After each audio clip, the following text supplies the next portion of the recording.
आज मैं आपको सेवइयों का जर्दा बनाने का तरीका सिखा रही हूँ। इसके लिए मैंने एक पैकेट सेवइयों के लिया है। सबसे पहले आप पतीली में थोड़ा सा घी डालें, इसको गर्म कर लें। तकरीबन आपने आधा कप, तो आपने इसमें 3 इलायचियाँ डालकर इनको कड़कड़ा देना है अच्छी तरह से।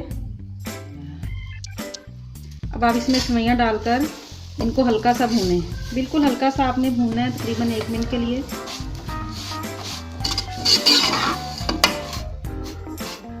ये देखें मैंने इनको हल्का सा भून लिया है। अब आप इसमें ड्राई फ्रूट शामिल कर देंगे, खोपरा, किशमिश और बादाम।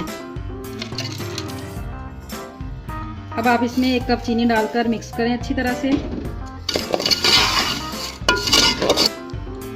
चीनी को अच्छी तरह से मिक्स करने के बाद आप इसमें 1 कप पानी डाल दें।